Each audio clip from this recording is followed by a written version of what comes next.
Canada एक विशाल और मनमोहक देश जो अपनी नेचुरल ब्यूटी, जेंटल स्पिरिट और क्वाइट स्ट्रेंथ के लिए जाना जाता है। इसके घने वनों में प्राचीन वृक्षों की फुसफुसाहट सुनाई देती है और इसकी झीलों के ऊपर बहती हवा में साहस और संघर्ष की कहानियां तैरती हैं। लेकिन कनाडा की एक ऐसी कहानी है जिसे कोई सुनना नहीं चाहता। एक कहानी जो बर्फ और खामोशी के नीचे दबी हुई है। एक ऐसी कहानी जिसे कोई याद नहीं करना चाहता। यह है एक जघन्य हत्याकांड की कहानी, गखल परिवार की त्रासदी की कहानी। 1971 में जब कनाडाई सरकार ने दक्षिण एशिया के लोगों के लिए अपने दरवाजे खोले ताकि वे एक नई जिंदगी की शुरुआत कर सकें, तो कई लोगों ने वहां जाने की कोशिश की। उन्हीं में से एक करनाल सिंह गखल थे। जैसे ही उन्हें यह खबर मिली, उन्होंने तुरंत अपने पूरे परिवार के साथ कनाडा जाने का आवेदन भर दिया। भारत में करनाल का जीवन आरामदायक था, लेकिन उन्हें इस बात का दुख था कि वे कभी स्कूल नहीं जा सके और पढ़ाई नहीं कर पाए।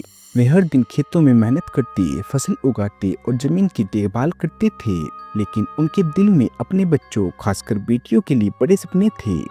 वे चाहते थे कि उनकी बेटियां अच्छे स्कूलों में जाएं, कुछ सीखें और उनसे बेहतर जीवन जिएं।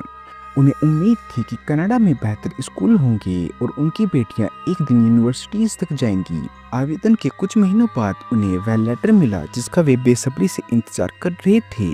उनके इमिग्रेशन पेपर्स आ चुके थे, लेकिन उस समय वह सिर्फ एक ही हवाई टिकट खरीद सके। इसलिए करनाल ने पहले अकेले कनाडा जाने का फैसला किया। योजना सरल थी, वह पहले जाकर काम करेंगी, पैसे कमाएंगी और रहने की तैयारी करेंगी, फिर अपने परिवार को बुलाएंगी। जब करनाल ब्रिटिश कोलंबिया कनाडा पहुंचे तो सब कुछ नया और अलग अलग रहा था। सौभाग्य से कुछ जान पहचान वाले लोगों की मदद से उन्हें वर्नन नामक एक छोटे से टाउन में काम मिला। उनकी पहली जॉब एक फ्रूट फार्म पर थी, जहां वे सेब और दूसरे फल तोड़ते थे।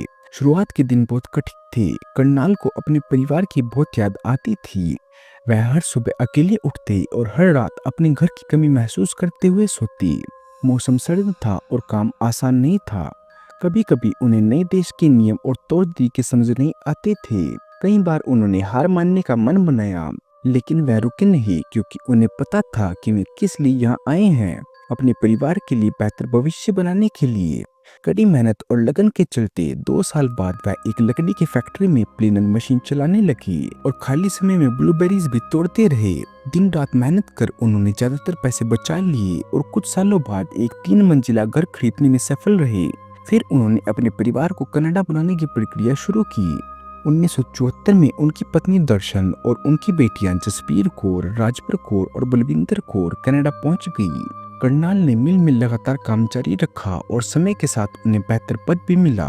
जब उनका जीवन स्थिर और आरामदायक हो गया, तब भी उन्होंने भारत में अपने रिश्तेदारों को नहीं बुलाया। धीरे धीरे उन्होंने अपने 2 भाइयों और एक बहन को भी उनके परिवार सहित कनाडा बुला लिया। उनका अपना परिवार भी बड़ा होता गया और उन्हें 3 और बच्चों का आशीर्वाद मिला।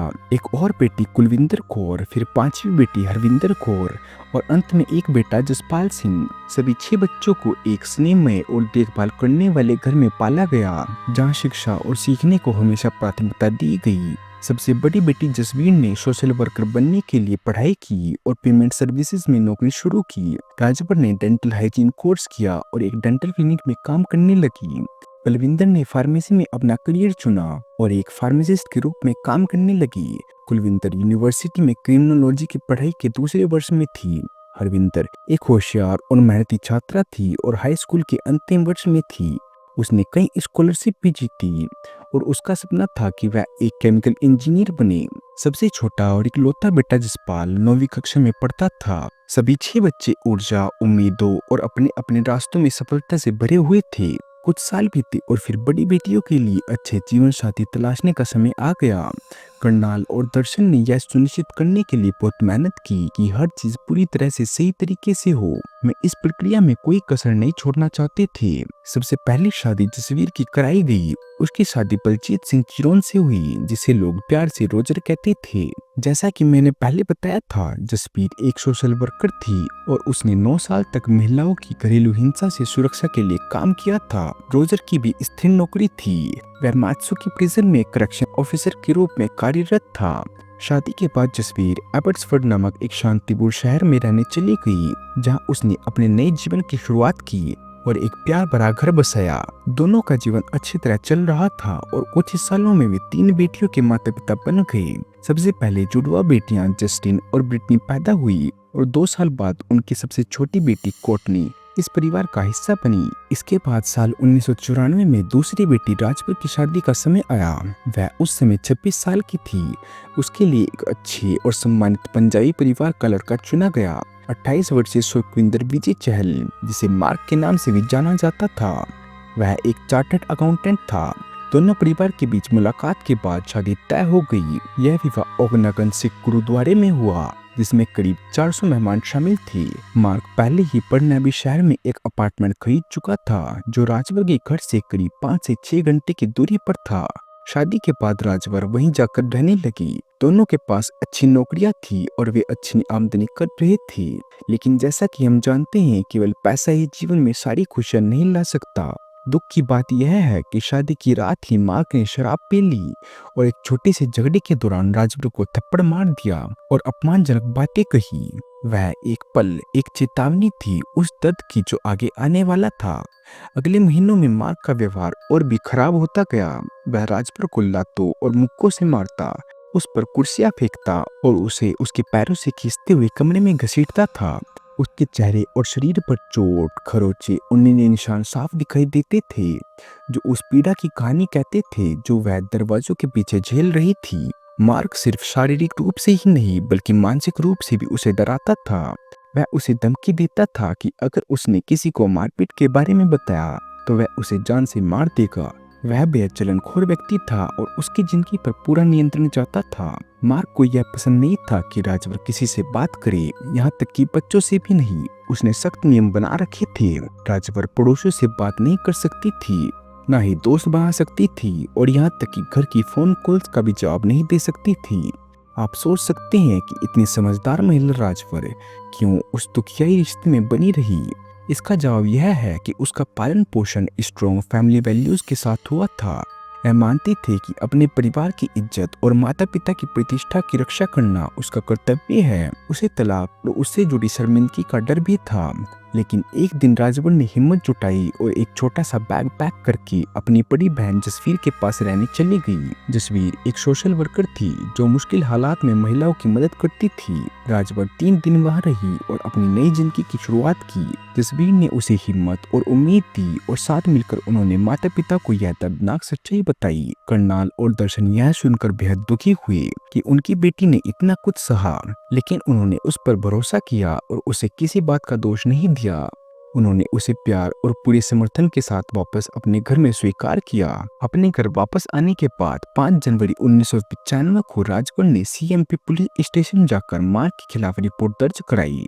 बाद में उसने पुलिस से अनुरोध किया कि रिपोर्ट में मार्क का नाम न लिया जाए। पुलिस ने उसकी बात मानी और बिना किसी सवाल के उसकी शिकायत स्वीकार कर ली। करनाल और दर्शन कई रातों से सो नहीं पा रहे थे।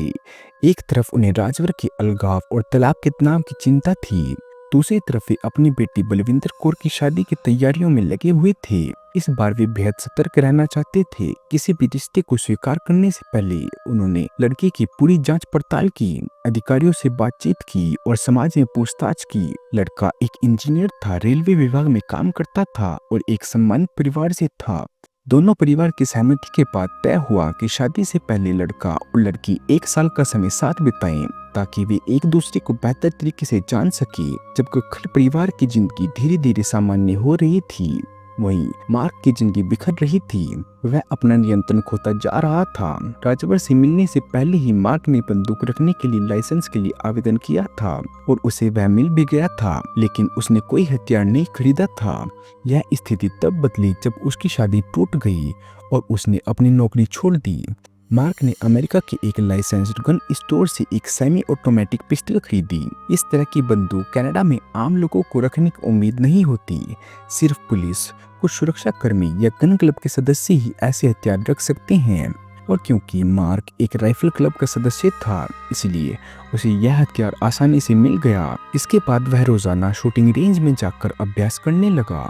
वहीं दूसरी ओर राजवर को अपने अंदर एक गहरी आशंका थी कि कुछ बुरा होने वाला है। और वैसे ही थी। मार्क लगातार डरावनी फोन कॉल्स करता रहा और जान से मारने की धमकियां देता रहा। असुरक्षित महसूस करते हुए राजवन ने दोबारा पुलिस के पास शिकायत दर्ज की, लेकिन इस बार भी उसने पुलिस से कहा कि वे बस मार्क को चेतावनी दें, उसे गिरफ्तार ना करें। पुलिस ने मार्क को उसके घर जाकर चेतावनी दी, लेकिन उसने सब आरोपों को इनकार कर दिया। उसने कहा कि उसने कभी राजवर को धमकी नहीं दी और ये सब उसे बदनाम करने की साजिश है। सबूत के अभाव में पुलिस ने केस बंद कर दिया। पुलिस की चेतावनी से मार्क और भी गुस्से में आ गया। उसने मेरे घर पुलिस भेजने की हिम्मत कैसे की? राजवर ने मेरी जिंदगी बर्बाद कर दी, वह चिल्लाया। 1995 में ही मार्क ने सीक्रेटली एक दूसरी पिस्टल भी खरीद ली। धमकियां बंद नहीं हुई। वह लगातार राजवर के माता पिता को फोन पर गुस्से में बात करता और राजवर को दोष देता रहा। जनवरी 1995 तक तलाक का मामला कोर्ट के लिए तैयार था। दोनों ने वकील रखे थे। वकील के दफ्तर में एक मुलाकात के दौरान राजवर और मार्क आमने सामने बैठे। उसी दिन मार्क को पता चला कि बलविंदर की शादी 6 जून 1996 को होने वाली है। यह सुनते ही उसके मन में एक खौफनाक विचार दौड़ने लगा। शादी के ठीक 2 दिन पहले मार्क ने कुछ कपड़े और अपनी बंदूक एक बैग में रखी और अपनी कार में बैठकर 4 घंटे ड्राइव कर टोरंटो इंटरनेशनल एयरपोर्ट पहुंच गया। यह एयरपोर्ट गखल परिवार के घर से सिर्फ 30 मिनट की दूरी पर था। एयरपोर्ट की पार्किंग में मार्क ने अपनी कार छोड़ दी और किराए की एक हरे कलर की वैन ली। फिर वह उसी वैन में बैठकर सीधे वर्णन की ओर रवाना हुआ। वहां पहुंचकर उसने ग्लोब होटल में 2 रातों के लिए कमरा बुक किया, जो गखल परिवार के घर से सिर्फ 3 किलोमीटर दूर था। 5 जून 1996 को गखल परिवार का घर मेहंदी समारोह की तैयारी से भरा हुआ था। एक दिन पहले ही घर को रोशनी और फूलों से सजाया गया था। सुबह सवेरे करनाल और दर्शन ने सभी को जगा दिया। उनके सभी बच्चे जसवीर, राजवर, बलविंदर, कुलविंदर, हरविंदर और सबसे छोटा बेटा जसपाल घर पर मौजूद थे। जसबीर का पति रोजर, उसकी 3 बेटियां, सास ससुर और कुछ अन्य रिश्तेदार भी वहां पहुंचे हुए थे। शाम को दोस्तों, नजदीकी रिश्तेदारों और पड़ोसियों को मेहंदी और ढोलकी के जश्न में शामिल होना था। सामने के आंगन को सुंदरता से सजाया गया था और सब तैयारियों में व्यस्त थे। सुबह का नाश्ता करने के बाद करीब 10 बजे करनाल एक बाल्टी और स्पंज लेकर अपनी कार धोने बाहर चला गया। करीब 10:30 बजे तक वह कार की सफाई में लगा था जब एक हरी वैन चुपचाप घर के पास आकर रुकी, जिसे करनाल ने नहीं देखा। अचानक मार्क वैन से बाहर निकला और बिना किसी चेतावनी के करनाल पर गोलियां चलानी शुरू कर दी। एक गोली करनाल को लगी, वह जमीन पर गिर पड़ा, गंभीर रूप से घायल हो गया अपने ही घर के सामने। फिर मार्क ने घर की खिड़कियों पर गोलीबारी की, जिससे कांच चकनाचूर हो गया। इसके बाद वह सीधे घर के अंदर चला गया। उस समय जसवीर अपनी 3 बेटियों के साथ बैठकर कार्टून देख रही थी। वहीं राजवर और उनकी माँ भी उसी कमरे में थी। मार्क ने बिना रुके गोलियां चलानी शुरू कर दी। वह एक कमरे से दूसरे कमरे में गया और दोनों पिस्तौल से लगातार गोलीबारी करता रहा। इस भयावह हमले के बाद घर में सन्नाटा छा गया। इस गोलीबारी के बाद मार्क आराम से बाहर निकला, वैन में बैठा और ऐसे चला गया जैसे कुछ हुआ ही ना हो। उसी समय कई हैरान परेशान पड़ोसियों ने 911 पर कॉल किया। कुछ ही मिनटों में सीएमपी पुलिस स्टेशन से पुलिस वहां पहुंच गई। सबसे पहले उन्होंने करनाल का शव देखा, जो कार के पास पड़ा था। खून गाड़ी से बहता हुआ सड़क तक फैल गया था। सामने के दरवाजे के पास उन्हें दर्शन कौर का शव मिला, जिन्हें पीठ पर 2 गोलियां मारी गई थी। सबसे दिल दहला देने वाला दृश्य ड्राइंग रूम में था। टीवी पर अभी भी कार्टून चल रहे थे, जो वहां की भयावहता में एक अजीब विरोधाभास बना रहे थे। जसबीर का शव सोफे पर स्थिर पड़ा था। उसकी 3 बेटियां उससे चिपकी हुई थी, अपनी मां के निर्जीव शरीर को थामे हुए, यह समझने में असमर्थ कि क्या हो गया। जुड़वा बेटियों में से एक जस्टिन को गोली लगी थी, लेकिन वह किसी तरह अब भी सांस ले रही थी। अन्य 2 बेटियां ब्रिटनी और कोडी जमीन पर डरी सहमी लेकिन सुरक्षित थी। उनके पिता रोजर पास ही जमीन पर पड़े थे, शरीर गोलियों से छलनी था। मरने से पहले उन्होंने अपनी आखिरी ताकत से पुलिस को हमलावर का नाम बताया, मार्क विजय चहल। घर के दूसरे हिस्सों में भी दर्द जारी था। रोजर की मां गुरमेल को भी चेहरे पर गोली मारी गई थी और वह बच नहीं सकी। परिवार के अन्य सदस्य बलविंदर कौर, कुलविंदर, हरविंदर और जसपाल अलग अलग कमरों में बुरी तरह घायल मिले। जब मदद पहुंची तो वे अभी भी जीवित थे, लेकिन दुर्भाग्यवश कोई भी समय पर अस्पताल नहीं पहुंच सका। केवल 3 से 4 मिनटों में मार्क चहल ने पूरे गखल परिवार को खत्म कर दिया। जब पुलिस ने घर की तलाशी ली तो उन्हें 2 खाली मैगजीन्स मिली, जिनमें पहले 10-10 गोलियां थी और एक रिवॉल्वर से चली 28 गोलियों के खोल भी मिले। इस भयावह हमले के बाद मार्क चहल वापस अपने होटल के कमरे में गया। वहां उसने एक छोटा सा नोट लिखा जिसमें उसने अपने परिवार से माफी मांगी। फिर सुबह करीब 11 बजे होटल के कर्मचारियों ने गोली की आवाज सुनी। जब वे चेक करने गए तो उन्होंने पाया कि मार्क ने खुद को गोली मारकर अपनी जान ले ली है। जब पुलिस ने जांच पूरी की तो सच्चाई सामने आई, जो दिखाती है कि एक इंसान कितना निर्दयी हो सकता है। पूरे परिवार के केवल 4 लोग इस हमले में जीवित बचे। जसवीर की 3 छोटी बेटियां और उनके दादा गुरपाल सिंह। अगली ही सुबह ओकलागंज से गुरुद्वारे में शादी की तैयारी अब भी चल रही थी, लेकिन अब वह खुशी का अवसर गहरे शोक में बदल चुका था। पूरे शहर ने अंतिम संस्कार में हिस्सा लिया। यह केस इंसानी गुस्से के अंधेरे पक्ष और उससे होने वाले गहरे दर्द को उजागर करता है। यह एक दुखद याद है कि कैसे जिनकी एक पल में तबाह हो सकती है और समय रहते चेतावनी के संकेतों को पहचानना कितना जरूरी है। मैं चाहूंगा कि किसी भी परिवार को ऐसा दुख कभी भी ना सहना पड़े।